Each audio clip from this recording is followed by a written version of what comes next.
Alors effectivement, oui, nous les Gilets jaunes constituants de l'Essonne, du 93... Voilà, franc CFA euro égale esclavage, récupérons la planche à billets. Donc il y a un combat commun.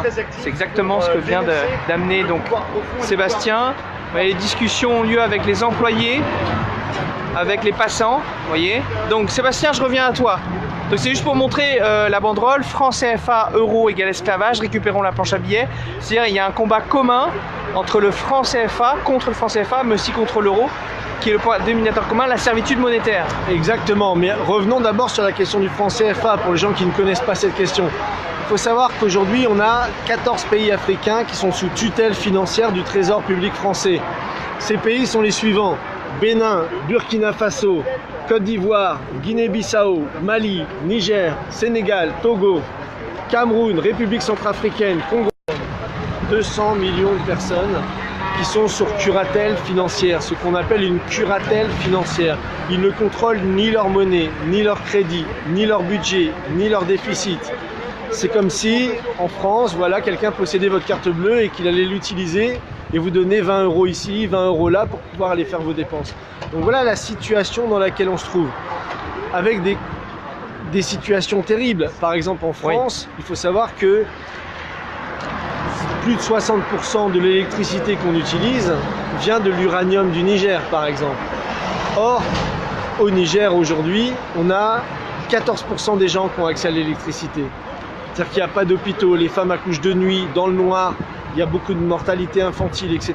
C'est-à-dire que cette politique du franc CFA a empêché les pays de se développer. Aujourd'hui, si la France veut retrouver l'estime d'elle-même, il faut qu'elle puisse combattre ce système. Et il en va que les Français et les Africains, il y a beaucoup de la jeunesse africaine est en train de se lever contre le franc CFA, mais elle a besoin de la jeunesse française, qui elle souvent n'est pas au courant de cesser de faire vos dépenses. Donc voilà la situation dans laquelle on se trouve.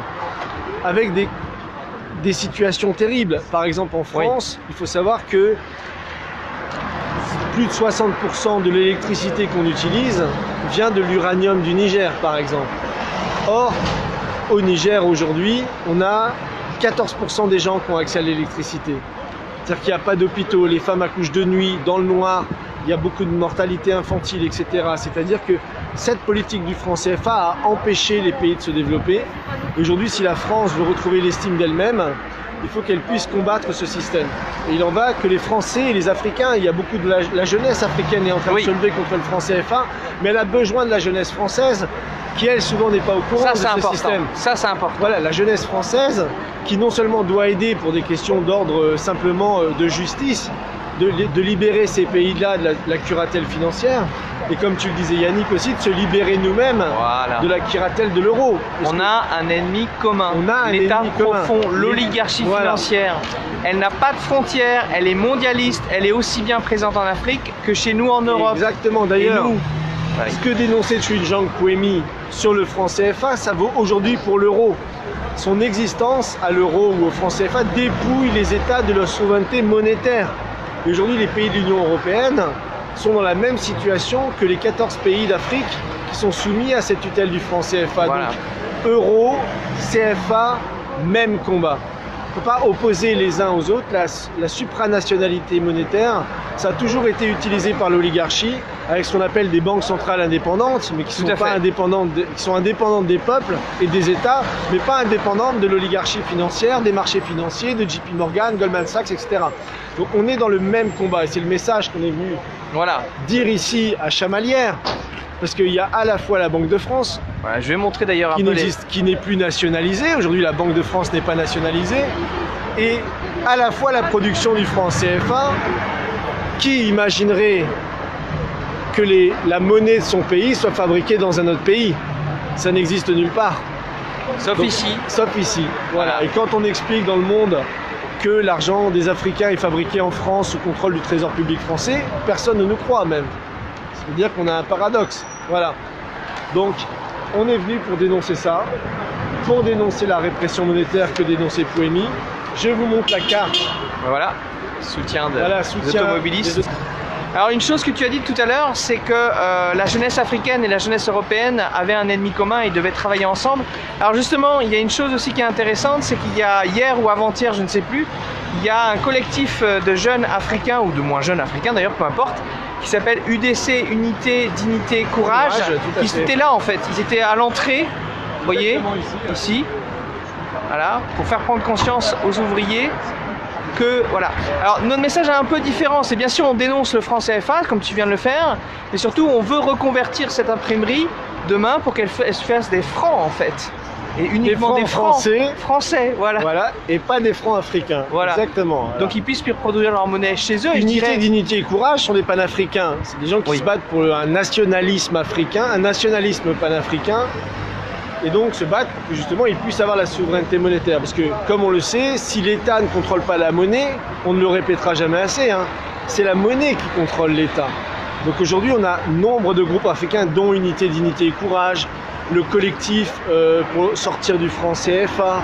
On a de nombreuses pages Facebook que vous pouvez aller suivre sur internet qui font de la pédagogie là-dessus.